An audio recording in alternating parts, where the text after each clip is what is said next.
Higit 40 million pesos na halaga ng mga vape products mula China ang naharang sa Manila.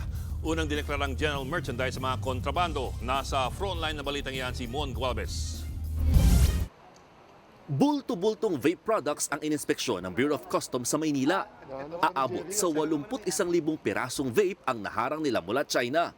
Ang siste, nakapaloob sa 3 magkakaiwalay na container vans ang mga misdeclared na produkto.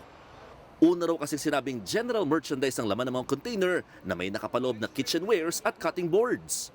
May intelligence information kami nakuha sa isa sa mga assets namin. No? All other items that are declared in multiple products, they're always tagged as high-risk items.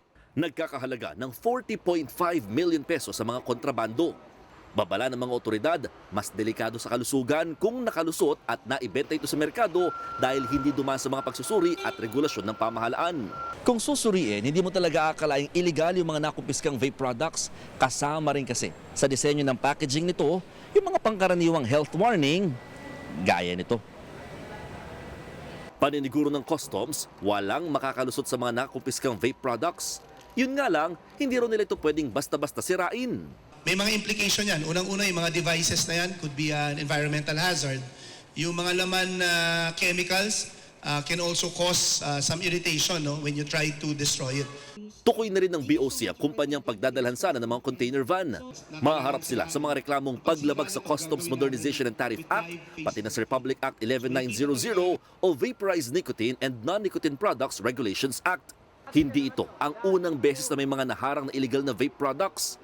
Tingin ng ahensya na nanatiling target kasi ang Pilipinas ng mga ganitong kontrabando. Because hanggat may tumatangkilik niya, no, ibig sabihin maganda yung benta dito, talagang may susubok at susubok na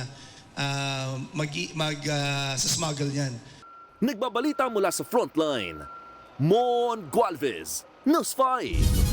Mga kapatid, Ed Lingaw po, maging maalam at may pakialam sa mga napapanahong balita sa ating bansa.